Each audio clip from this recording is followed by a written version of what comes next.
Hello friends, मैं आपका केबी study channel में स्वागत करता हूं। आज का हमारा टॉपिक है रियल नंबर, जो कि क्लास 10th का पहला चैप्टर है। तो हम इस चैप्टर को 4 पार्ट्स में पूरा करेंगे। सबसे पहला है यूक्लिड्स डिवीजन लेमा, दूसरा है यूक्लिड्स डिवीजन एल्गोरिथम। अब ये लेमा और एल्गोरिथम में क्या अंतर है? ये जो लेमा है ये एक प्रूवन स्टेटमेंट है, और ये जो एल्गोरिथम है ये एक प्रोसीजर है जो हमें एक प्रॉब्लम को सॉल्व करने का तरीका बताता है। और ये जो एल्गोरिथम है ये इसी का ही एक एप्लीकेशन है। किसका? यूक्लिड्स डिवीजन लेमा का एक एप्लीकेशन है यूक्लिड्स डिवीजन एल्गोरिथम। और इसका हम यूज करेंगे एचसीएफ निकालने में। 2 नंबर का एचसीएफ, सिर्फ 2 नंबर का एचसीएफ। तीसरा है proving irrationality of irrational number. मतलब कि जैसे कि रेशनल नंबर होते हैं उन्हें हम पी अपॉन क्यू की फॉर्म में लिख सकते हैं। ये मतलब एक प्रूफ है कि इरेशनल नंबर का प्रूफ है कि वो रेशनल नंबर का प्रूफ है कि पी अपॉन क्यू की फॉर्म में लिखे जा सकते हैं। वैसे ही इरेशनल नंबर का भी कोई प्रूफ होगा, इसमें हम वो देखेंगे। चौथा है finding whether a number has terminating और non terminating decimal expansion. Terminating और नॉन टर्मिनेटिंग। टर्मिनेटिंग का आप मतलब जानते हैं, 9th में पढ़ा था आपने कि कोई नंबर डिविजिबल हो, कहीं ना कहीं वो डिविजिबल होगा उस नंबर से जो उसे डिवाइड कर रहा है। और नॉन टर्मिनेटिंग का मतलब है कि वो नंबर डिवाइड ही नहीं होगा, जैसे कि √2 √3 ये हमारी रेशनल नंबर है। तो चलिए फ्रेंड्स, हम शुरू करते हैं अपने पहले टॉपिक से, यूक्लिड्स डिवीजन लेमा।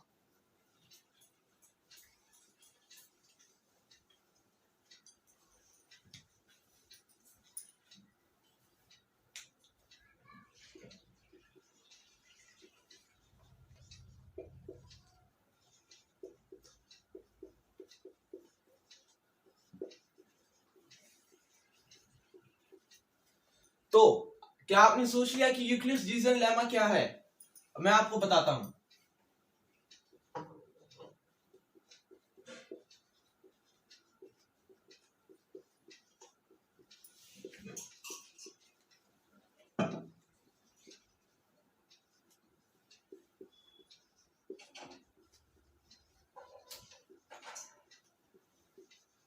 ये है वो dividend is equal to divisor into quotient plus remainder, जो कि आप 5th 6th स्टैंडर्ड से पढ़ते आ रहे हैं। अब अगर आप ऐसे पेपर में किसी क्वेश्चन की स्टार्टिंग करेंगे dividend is equal to divisor into quotient plus remainder, तो आपको बहुत सारा टाइम चले जाएगा। इसलिए इसे छोटा करने के लिए हम लिखेंगे शॉर्ट फॉर्म में।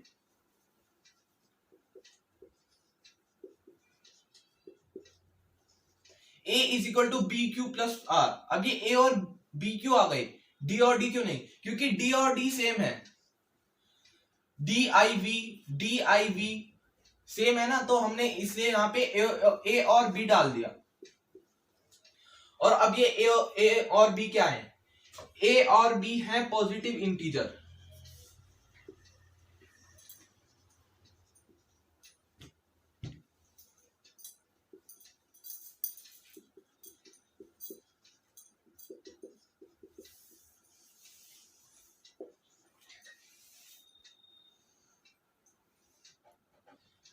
और जो Q और R है वे यूनिक इंटीजर हैं जो इस चीज को सेटिस्फाई करेंगे। क्या लिखेंगे आगे?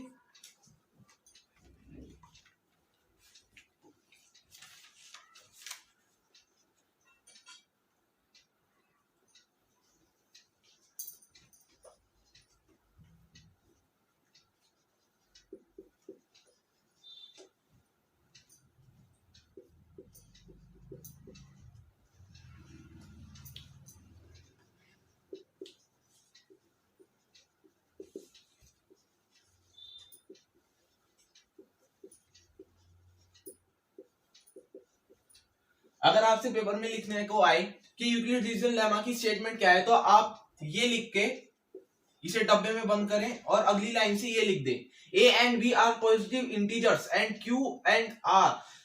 Q comma are unique integers which satisfy this condition.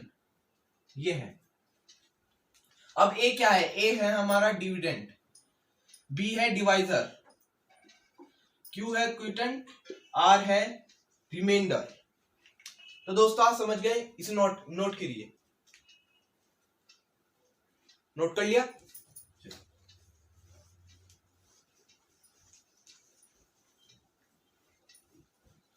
और हाँ, आप अपनी एक कॉपी भी बना लीजिए, नोट्स की कॉपी। उसमें पहला पेज तो आपका इंडेक्स का होगा ही, बाकी के 2 पेज छोड़ दीजिए, उसे आप अपने फॉर्मूला शीट बनाइएगा, जिससे आप जैसी कॉपी खोलें आपको सारे फॉर्मूला दिख जाए। किसी भी चैप्टर में दिक्कत, फॉर्मूला याद करने में दिक्कत आए, आप फटाक से पेज खोलें पहला और देख ले। ये है। तो अब है हमारा अगला टॉपिक, यूक्लिड्स डिवीजन एल्गोरिथम। अब ये एल्गोरिथम क्या है? मैंने आपको बताया था एल्गोरिथम एक सीरीज होती है वेल डिफाइंड स्टेप्स की, जो हमें हेल्प करती है एक प्रॉब्लम का सॉल्यूशन निकालने के लिए। और ये जो यूक्लिड्स डिवीजन एल्गोरिथम है, ये यूक्लिड्स डिवीजन लेमा का ही एक एप्लीकेशन है, उसका यूक्लिड्स डिवीजन लेमा का एक यूज है। और एक फैक्ट बताऊं, ये जो यूक्लिड्स डिवीजन एल्गोरिथम है, ध्यान सुनिएगा, अपने दोस्तों को भी बताइएगा। यूक्लिड्स डिवीजन एल्गोरिथम ये उन एल्गोरिथम्स में से एक है जो कंप्यूटर में सबसे पहली बार रन की गई थी। सबसे पहली बार उन एल्गोरिथम्स में से एक है जो कंप्यूटर में सबसे पहली बार रन की गई थी, जिससे कंप्यूटर में फटाफट से ये जो कैलकुलेशंस होती है ना, उसमें यूज की गई थी। उनमें से एक एप्लीकेशन है। फैक्ट याद रखिएगा, सबको बताइएगा। चलिए, यूक्लिड्स डिवीजन एल्गोरिथम वैसे ही लिखेंगे, a is equal to B Q plus R, a is equal to B Q plus R, ये है हमारी यूक्लिड्स डिवीजन लेमा।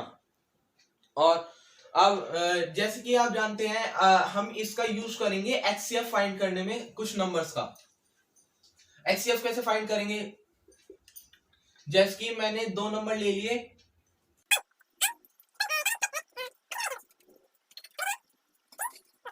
15 और 21, इन 2 का हमने ले लिया।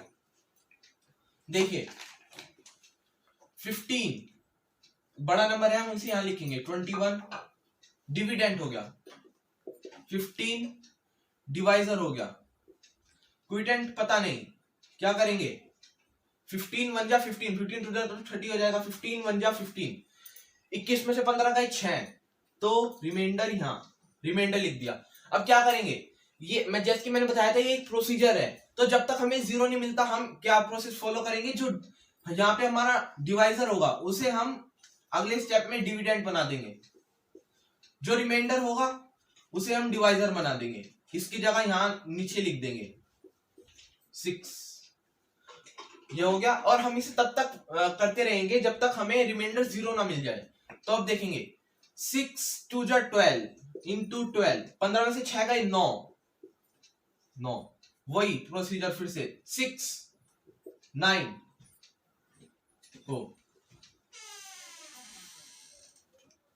सॉरी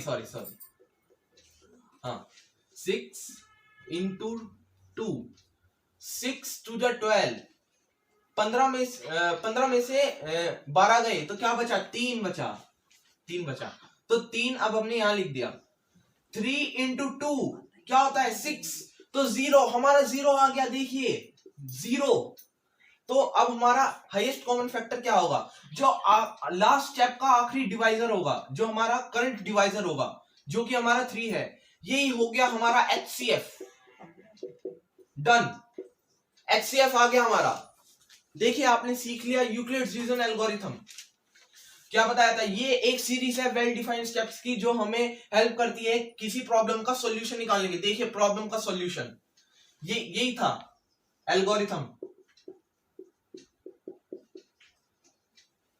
यही है एल्गोरिथम कि पहले तो हमने यहाँ पे यूक्लिड्स डिवीजन लेमा लगाया और फिर हम सॉल्व करते चले गए। एल्गोरिथम मतलब इसे हमने यहाँ पे डिविडेंड बना दिया, रिमाइंडर को डिवाइजर बना दिया, ऐसे करते करते हमने अपना एचसीएफ निकाल लिया।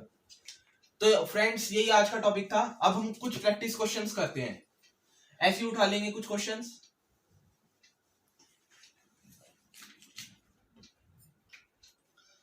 तो ये हमारा टॉपिक था यूक्लिड्स डिवीजन एल्गोरिथम।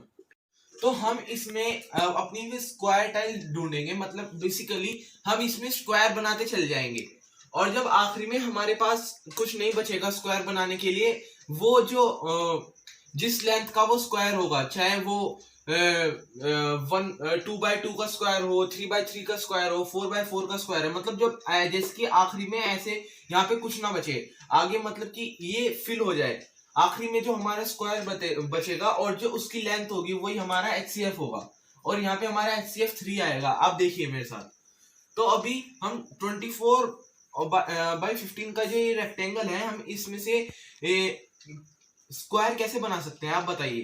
तो क्या मैं इसमें से 15/15 का स्क्वायर निकाल सकता हूँ? देखिए 24 में से अगर मैं 15 इधर से माइनस कर दूं तो ये बन जाएगा हमारा 15/15 का स्क्वायर। ठीक है, 15/15 का स्क्वायर। और अब यहाँ नीचे क्या बचा? नीचे बच जाएगा 9। अभी इसे 24 को यहाँ लिख देते हैं। ये देखिए हमारा 24 टोटल लेंथ थी हमारी। अब हमने 15 में से 24 माइनस कर दिया, वो 24 में से 15 माइनस कर दिया, तो 24 में से जब हमने 15 माइनस कर दिया तो ये क्या बचा? इतना बचा 9। ये बच गया हमारा 9। और अब ये क्या बन गया? 15/9 का रेक्टेंगल बन गया। अब हम इसमें से और कितना बड़ा रेक्टेंगल निकाल सकते हैं? इसका मैंने आपको बताया था ना, हम वो स्क्वायर बनाते चले जाएंगे और जब आखिरी में कोई स्क्वायर नहीं बचेगा और जो आखिरी स्क्वायर की जो लेंथ होगी वही हमारा HCF होगा। अब देखिए यहां तक मान लेते हैं 9/9 का स्क्वायर। वैसे स्क्वायर नहीं लग रहा है पर कोई बात नहीं, आप समझ जाएंगे, आप होशियार हैं।